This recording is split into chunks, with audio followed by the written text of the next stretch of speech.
Why did we come to Goa? That's an interesting question. Doesn't everyone want to be in Goa?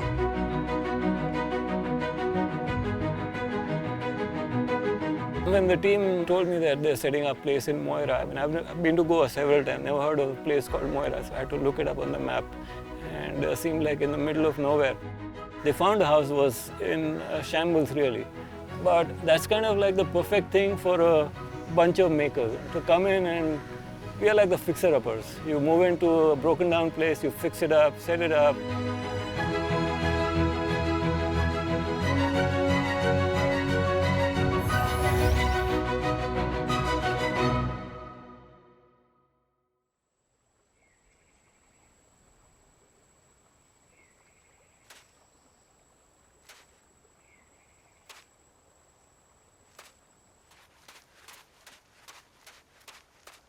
My English teacher told me that nothing can happen to you, just stand outside. Or my Hindi teacher told me you're going to fail. My chemistry teacher told me, "Amma yaar, tera kuch nahi ho sakta hai." Growing up wasn't the most exciting time, at least of my life.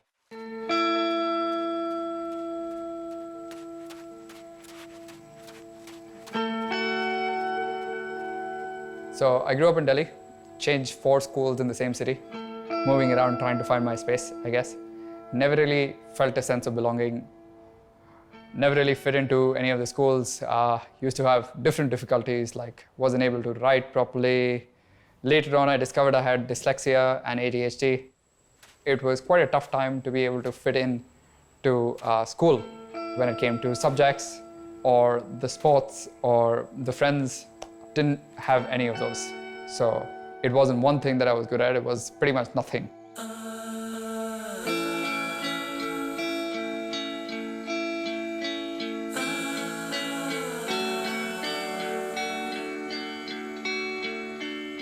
The first thing that I made with my hands was a table.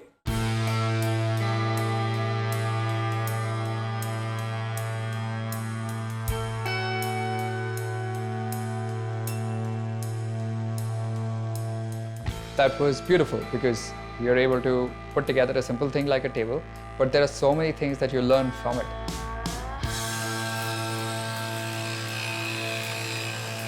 You learn about what makes it stand. How do you distribute the weight? What kind of a finish do you want? How do you stand it? What kind of a grain there is?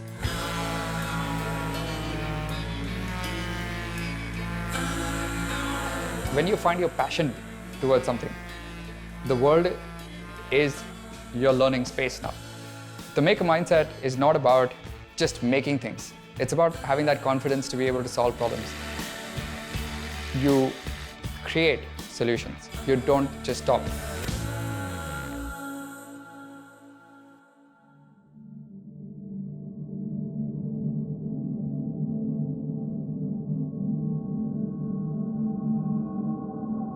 I find that when you take something apart, it's almost like being shown a chessboard in its final position, and you have to figure out what the moves of both sides were.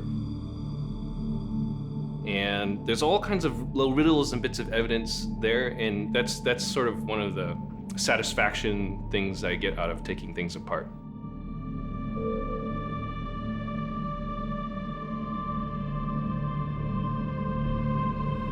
Well, when you think about a smartphone today, they've got an incredible amount of surveillance equipment that's built into them.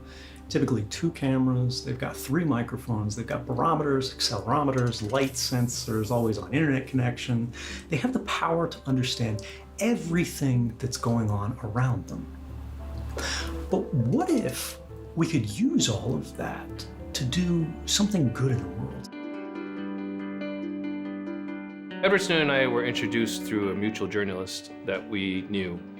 It was really interesting meeting him. He's really good at the craft, you know, his trade of being a spy. And so there's like all these little interesting quirks about sort of engaging with someone from that world. He's at heart kind of, you know, also like a tinker, a maker, curious. And he was describing to me the general problem of surveillance affecting, you know, activists and reporters and these types of things. He wanted to build a more secure communication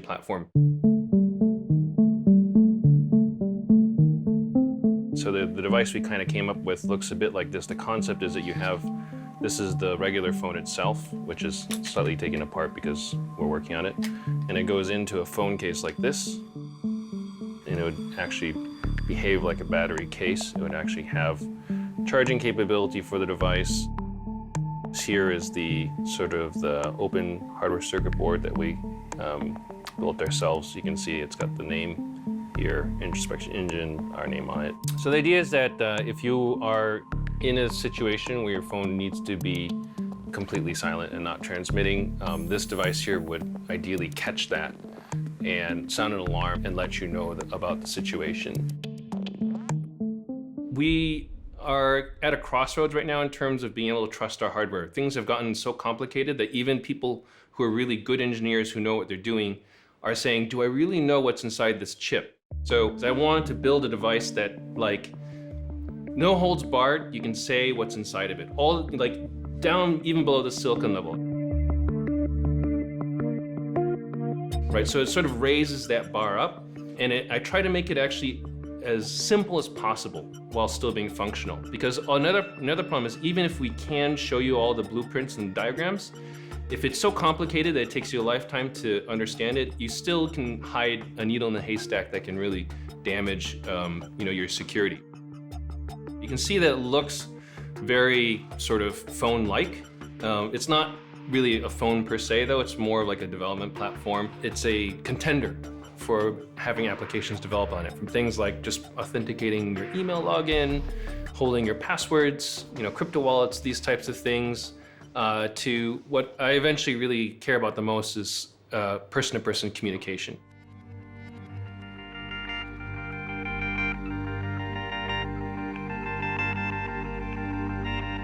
People are always quick to remind me, any real true privacy technology is dual use. It can also harm a lot of people too, because there's a lot of bad people who want technology that is like in unbreakable privacy.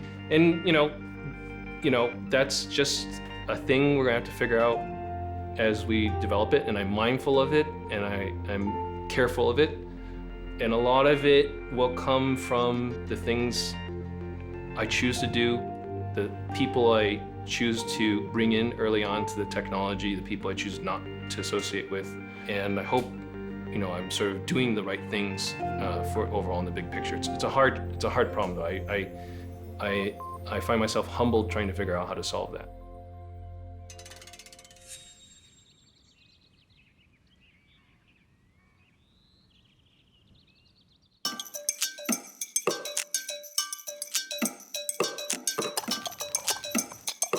I definitely do identify with the maker movement, and I believe that it is the way forward.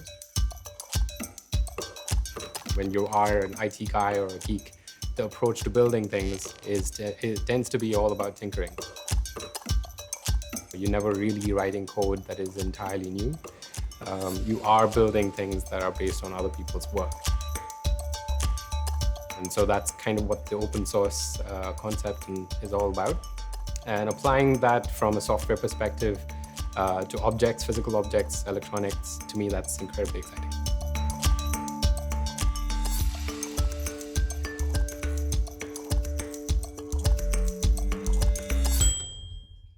So the caffeinator was very much a 2 a.m. in the morning sort of weird quirk of what happens when you need to solve a problem, and it just sort of happened. There was cold brew coffee is something that was trending at the time, and a lot of spaces in Singapore were starting to offer this as an option.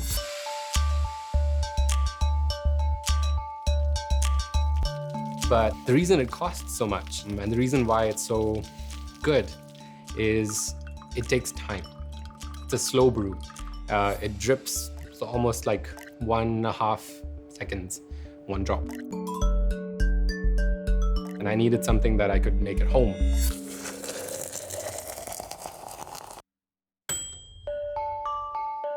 And so, the stereotypical IT guy finds a way to make it with whatever is around the house. And cobbled together a bunch of clothes hangers with cable ties and duct tape and plastic bottles, and the caffeinator came up to be a thing. What I didn't realize at the time, though, was a lot of people liked the idea, not only because it gave you cold brew for practically no cost whatsoever, but there's no complicated machine behind it. You don't have to plug it in, you don't have to charge it. It's as simple and analog as it gets.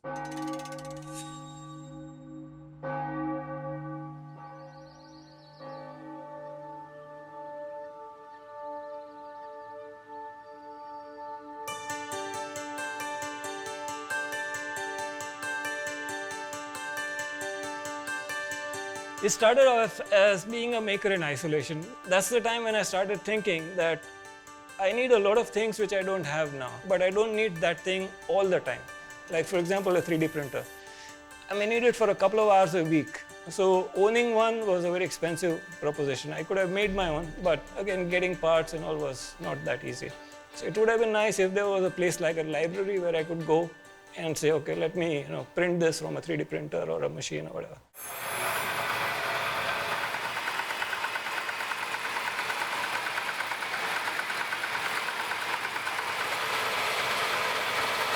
When I met Weber for the very first time, he had just come back from the US.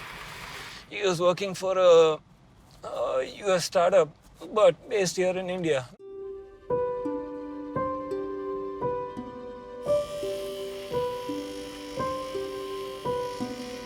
It's probably 2013 or 14. He said, I'm in Bombay trying to start a makerspace. And I said, wow, I've been looking for that for like forever. He said, yeah, why don't you help me get started? And that's what we did.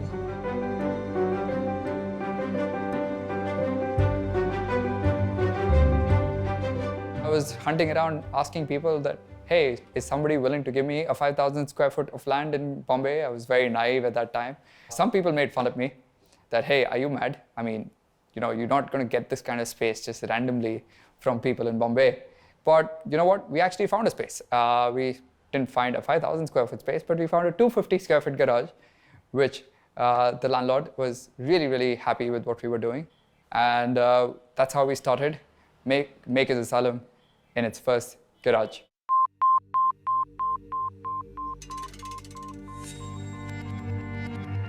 Asylum Makerspace was an evolution of a small meetup group that would come together at the Hackerspace in Singapore. And topics were about food security, nutrition, and what food really means to us. And it led to this concept of food as technology. So bringing electronics and food and perhaps art into the same mix, just to see what happens. So my interest with biohacking has been from a place of curiosity that has led into conversations with hard science people and understanding how microbes work. So the idea that captivated me was that you could have a battery that was powered by a bunch of microbes that when it ran flat, you would have to feed it rather than plug it into the wall.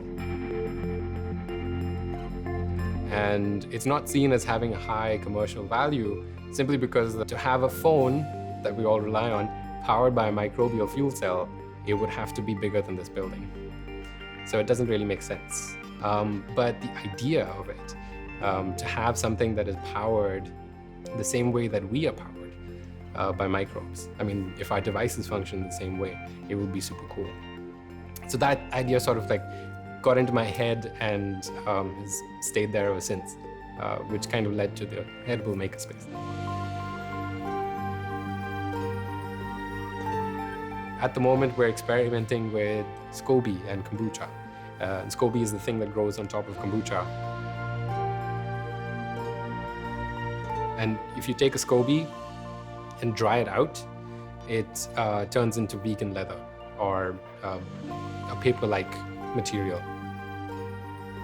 And it's brilliant. The material properties of this are completely unique. It's sort of halfway between leather and paper. So it's not as resilient as leather or maybe a little bit more tough than paper and cardboard. And one of the people who supports the edible makerspace, she had this brilliant idea of combining SCOBY and bioplastic. Both of these things you can cook up in your own kitchen. But if you combine them together, it gives them material properties that are water resistant. And so I feel like the people that I'm working with have some wonderful ideas, some of them how to commercialize, but others how to turn them into works of art.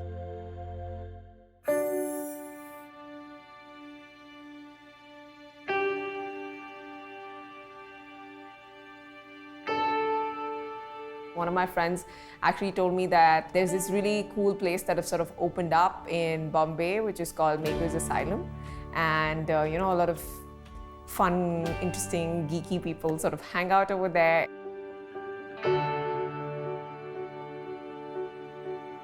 And that's when I met WebHub for the first time and sort of understood like what conceptually was a makerspace, and because he spoke about it, and I think that was the first time that I actually came across the word maker.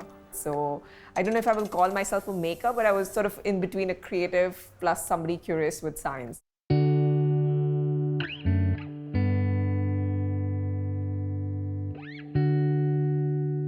So Makers Asylum started in 2013 with literally a budget of less than 5,000 rupees and with the thought of creating a space, a culture, not really a business. It wasn't just meant for geeks or engineers or nerds. It was meant to be a space which is open for anyone who wants to access tools. People who had a common thing, which was the passion towards making.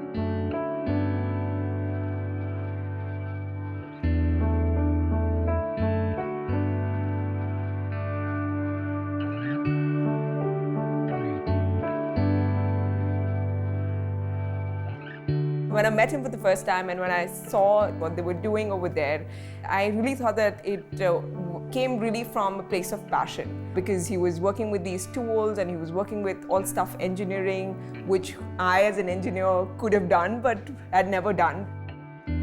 Because when I was doing engineering, it was more from a sense of, yes, I like it and it's aspirational to do engineering, but it was not from a place of passion, I guess. And that was the difference, I think.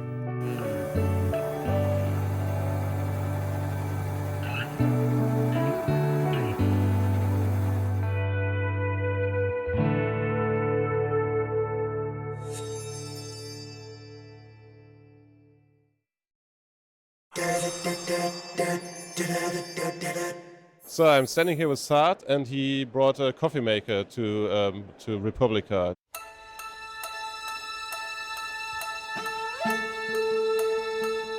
I first came across the maker movement through maker fairs, but before that I was tinkering around with things.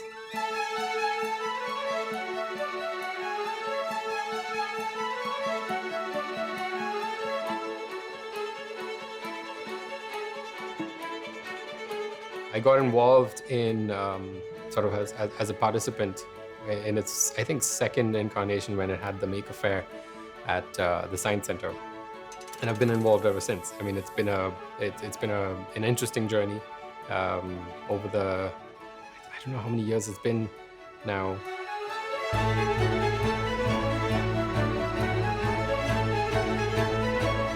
The Make movement in Singapore has gone through a bit of a roller coaster ride. It went through a sort of a geometric progression where the number of people who were participating and the number of people who were attending, or even sponsoring for that matter, just sort of went up and up and up and up. Year on year, there would be like twice as many almost, and so it grew in size quite nicely. People found their own sort of tribes and their own sort of niches in the sort of subculture that was bubbling up at the time.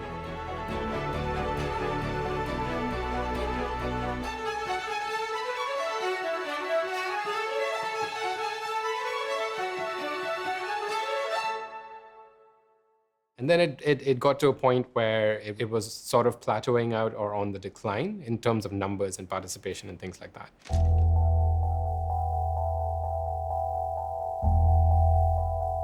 And with the Singapore's Maker movement, we haven't sort of capitalized on that. We haven't sort of grown that particularly, we've gotten distracted by the shininess of things, or how is this going to make money? That's the refrain. It's always the first question. It's like, how is this going to make money?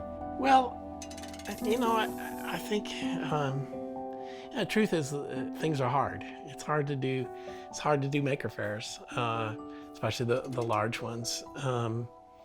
It's hard to run a business.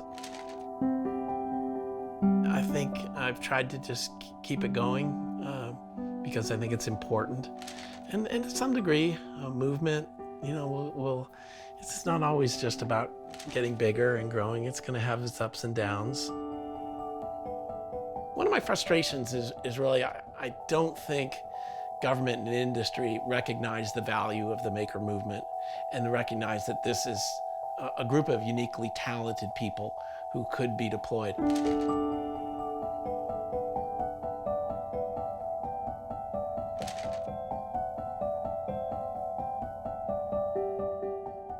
So I think our society has to change more for the maker movement to be elevated to where I think it should be. Breaking news coming in, the Prime Minister announced a 21-day nationwide lockdown.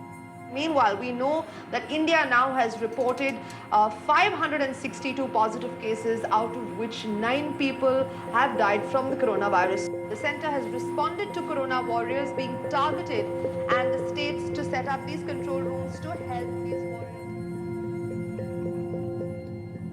I remember waking up in the night multiple times when we heard about it, even the first day. And I was pacing and I was thinking as to what can we do? I knew for a fact that if we shut down today, we're not opening up again. It's not going to happen. It'll be very hard to open up. So I refused to shut it down.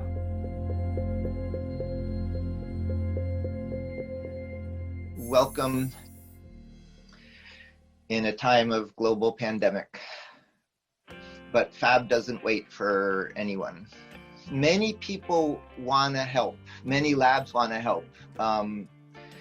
Narrowly self-interest and beyond that, community interest and planetary interest. How can we help with coronavirus? When the pandemic hit, there was this big gulf between, there were urgent needs for things like PPE, medical supplies, broken supply chains.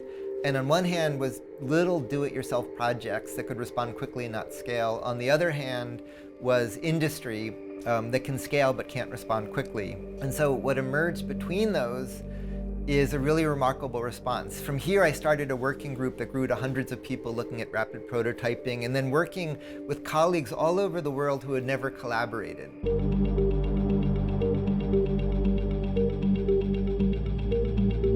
Right at the beginning, when we started seeing the chatter online, we saw about the face shields as well. And that was one very straightforward thing that we could also start making at the lab.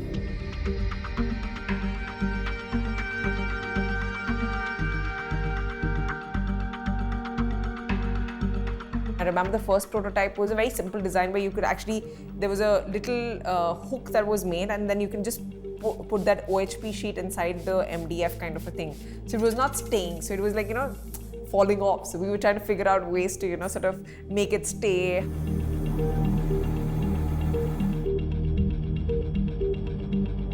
Over the time, we made over 21 design iterations, but we had problems with the design. So we used a little bit more jigard over there and put tape around it.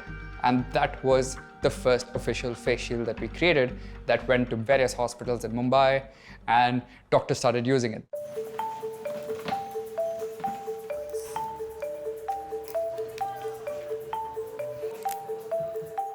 We made a goal between us. It was one of the biggest targets that I thought in terms of a makerspace that we could do, which was a full 1,000 face shields.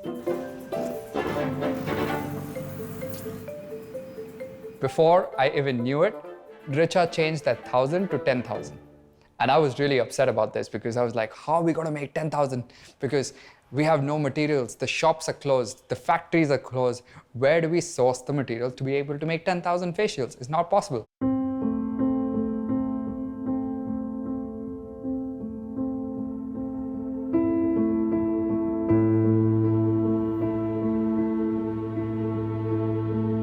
literally were the only people on the roads of Bombay, and we had to get shutters open in Bombay to get material in.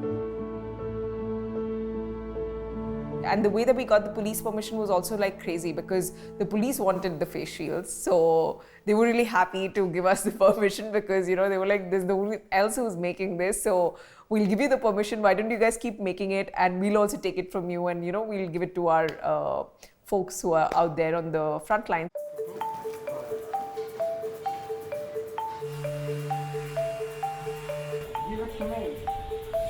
We literally converted this place into a factory. We had to like optimize and, you know, use jugaad on all levels, because, you know, we're not a factory, right, at the end of the day. So all of this came in very excitingly, because, you know, everybody was using their skill sets to add value to this whole process of making. It was so beautiful to see the clockwork nature of Makers Asylum becoming into this factory, where we would just come to work and start making.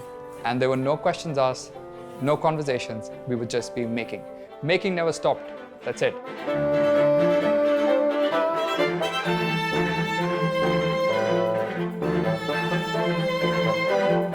In 7 days, since we started making these shields, we have reached 26,457.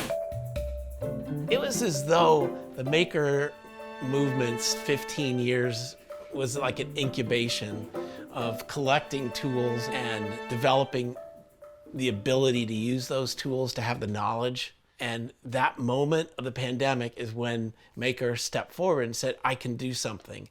And I don't need anyone's permission to do it, I'll try. It needs to happen today, because if we want to plan capacity for the next 20 days. The demand was sort of really increasing at a very fast pace.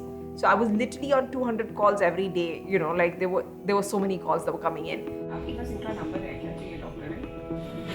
I used to get calls like, Richa, face shield, you know, and I was like, what the hell is going on? Like, how do you have my number? You know, it was that crazy.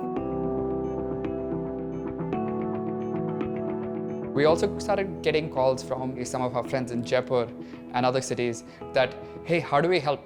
And that's when we started joining the dots. We started putting people, makers, in touch with people who had a space where they could make, along with hospitals that required it, through an online sheet.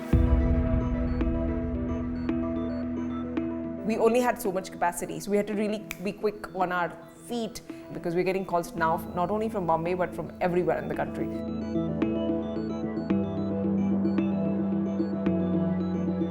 We had no commercial gain to be made from it. We said, here's the design, here's what we are doing, here's how we are doing it, and here's all the instructions you need. So that opened up what traditional industry calls this distributed manufacturing.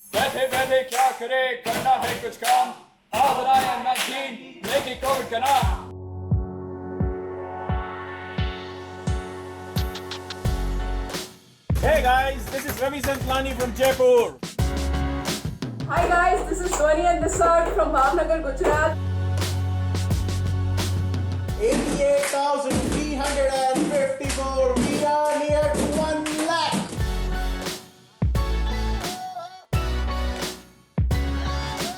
This is officially, I think, now a movement.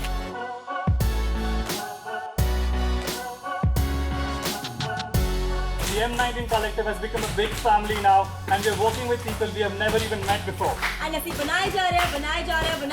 And we aren't stopping here. We are going for 1 billion kids. From one lab, in a matter of 49 days, we became 42 labs. Not just labs, 42 houses, factories, whatever you want to call offices, that were now making face shields. To just give you a quick little perspective, it took us 15 days to make the first 100,000 face shields. It took us the next 7 days to make the next 100,000 face shields. And eventually, towards the end, when we were nearing the 48, 49 days, we were making 100,000 face shields a day. Today is day 49 of the M19 Collective, and together, we make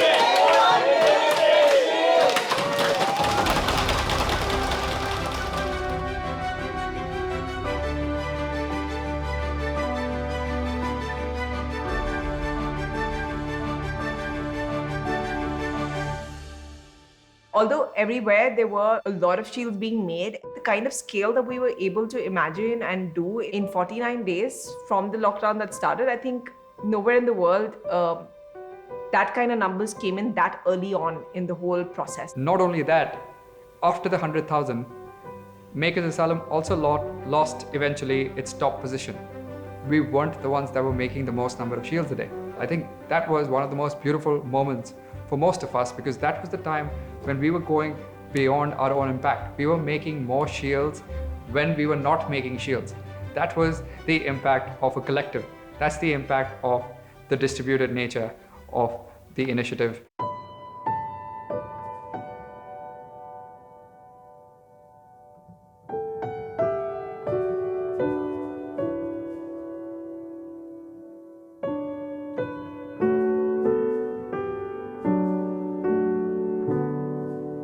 The maker community kind of rose up to the occasion, and we became the largest manufacturer of protective personal equipment in the time when it was most needed. What we have done here in response to the COVID-19 crisis is pull together a large number of people that in the last 10 days we've spun up essentially a startup to produce PPE. After the pandemic, I think we will see more sustainable labs, more sustainable makerspaces and fab labs. However, it's the pandemic did a lot of damage, right? Because I think many of the makerspaces and fab labs across the world produced their products for free and distributed them for free. So they couldn't pay their people, they couldn't pay whatever. So they proved it on their own dollar and on their own backs. And now I think the challenge is to turn that into something sustainable.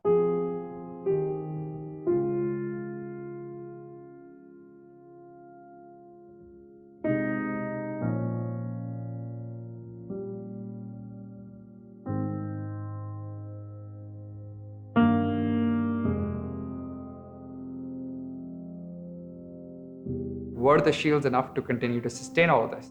Is this what we want to continue to do for the rest of our lives? Or is this something that's going to keep us sustainable for some more time? There were too many variables in the situation. There were too many unknowns.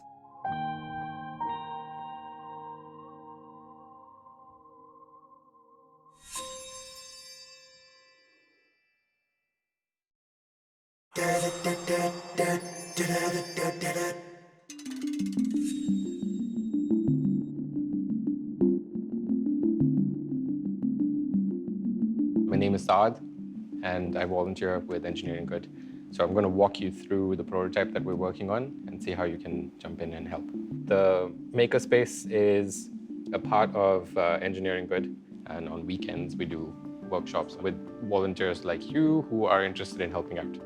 We try and find ways to make assistive devices that are not super expensive and super cheap, so you don't have to rely on going back to the company to fix it. You can sort of try and fix it yourself. So Salvage Garden is a makerspace that focuses on assistive tech. Before, people would just look at makers as, curious individuals doing crazy things with strange-looking machines in a corner someplace. But now, after the response to the pandemic situation, there's been a sort of a mindset shift, I feel. The value that people place on these sorts of improvisational skills is far greater. So the one that we're going to talk about today is the wearable prototype for somebody who has hearing disabilities or hearing impairments. When you have a person who has special needs or a person with disabilities, the off-the-shelf products just don't fit. They don't make sense the same way as it does for the mass market. And the ones that do are expensive because they make them in small quantities. So if you use a 3D printer, you're able to personalize, you're able to customize, and that's far more meaningful. And you also have an opportunity there to create something that doesn't already exist. It's basically a Wi-Fi device that is powered with, designed this to be wireless so that when it boots, it runs a script. This is something that a young group of people have been working on, and it's very much a prototype, bits and pieces, but Raspberry Pi and 3D printed.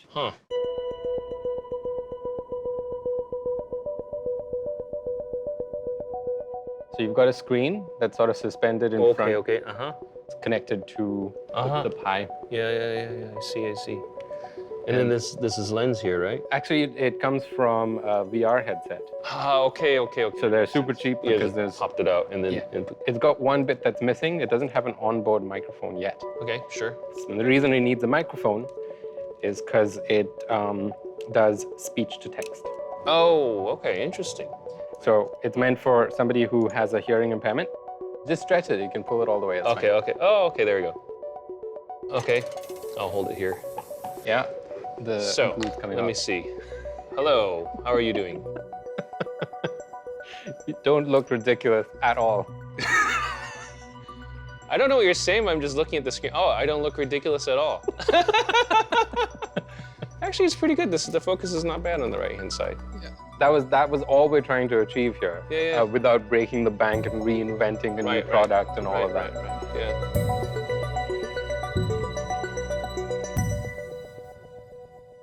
I'm actually solving the inverse of that problem. So you're doing speech to text, and I'm trying to do text to speech for blind people.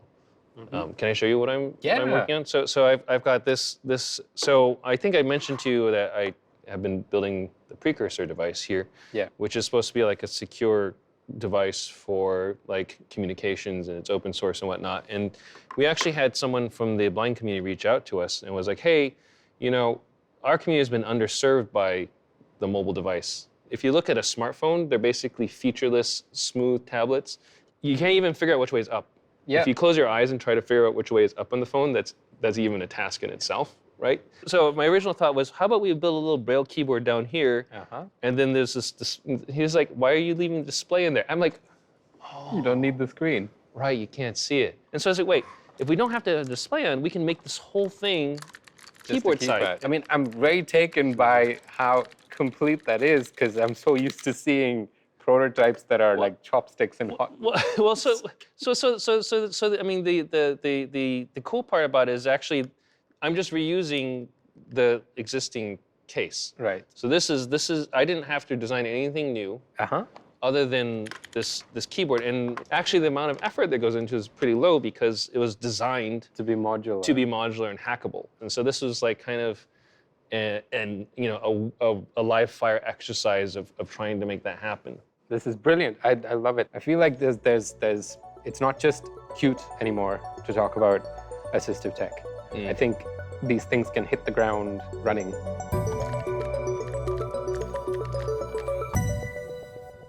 I think some of the ways that it's really interesting that the maker movement has impact is to not necessarily see itself as developing product that scales, but develop solutions that, meet a need. And that need might be a single person's need.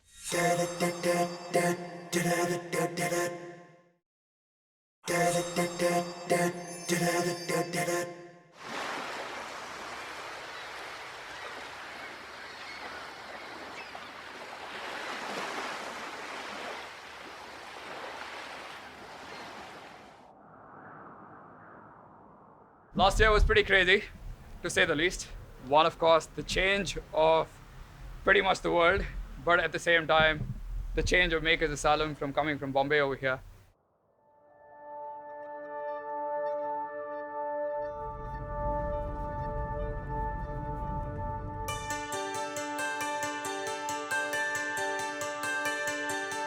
Sometime after we reach the 1 million mark of making shields, I think the realization dawned that sustaining the Asylum in Mumbai is going to be a very, very uphill climb.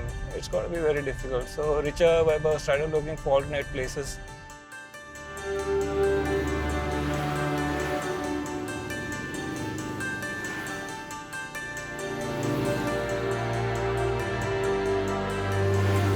Over the years, we've moved, of course, like multiple times and sort of broken down spaces and then brought new spaces up. I think the one thing that's remained really common is, the community that we've built over the years that have come back and created these spaces with us.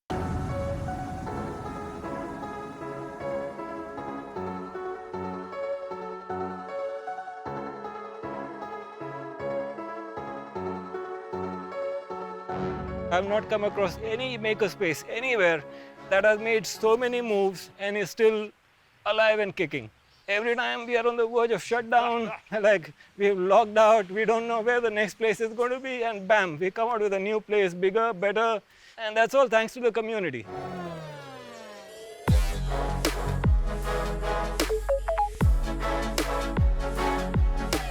We are now in a 100-year-old Goan house, trying to start a completely new journey of Makers Asylum.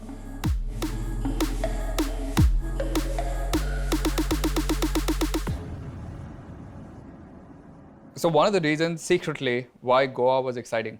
For many, many years, I've thought about Goa, I've thought about Bali. The beauty of these spaces is that they're more community-driven, if you think about it. Yeah. They're less commercial, more passionate people who want to do things. They're more sustainable spaces. They want to talk about sustainability more when people come to a space like this. So it's got to do with the surroundings, I guess, right? Yeah.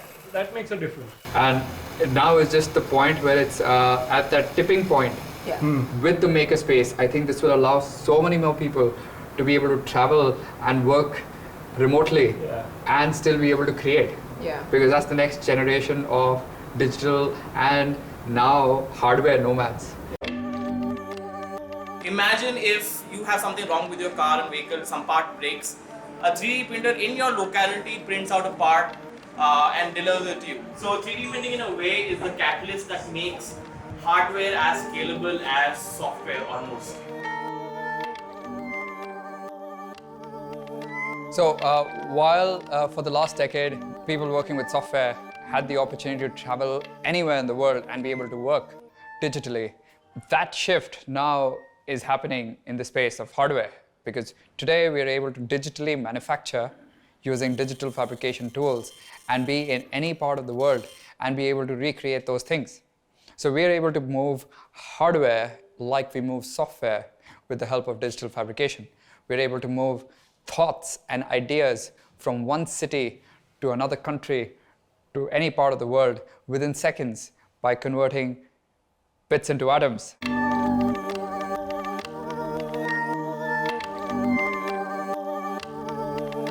We've been talking of things like Make in India and so on, but there's also the different concept of makers in India, which is more about the people in terms of resources.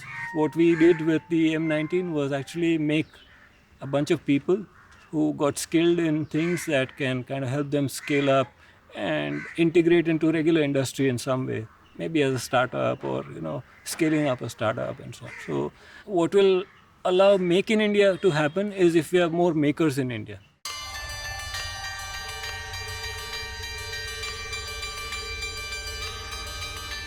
Becoming a maker needs to be aspirational. And I think that's the next phase of this maker culture, especially for us in India. How do we pass on our skills to the next generation? And how do we have these young makers really look at the world differently, not only from the perspective of problem solving, but also creating real impact? It's actually really a privilege almost to see the movement catching up so fast that I feel I'm falling behind in many cases.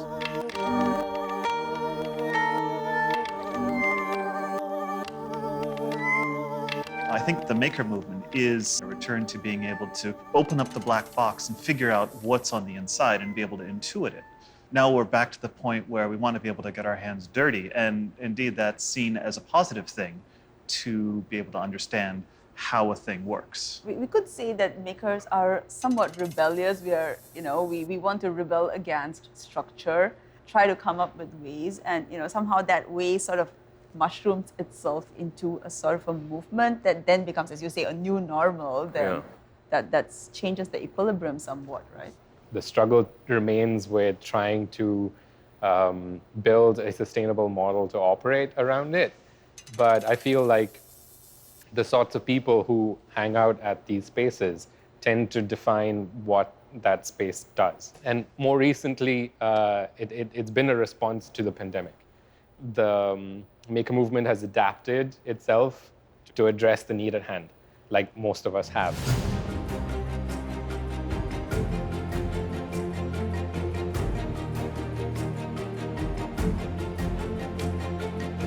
I've been asked, by some people, like, sort of what's next and, where does this all go? I think I realized pretty quickly after the, sort of the pandemic, the rules are different, right? Everything, I've written these books about manufacturing, take that, throw it away, right? Like, just things are different from now on, right? Geopolitically, they're different.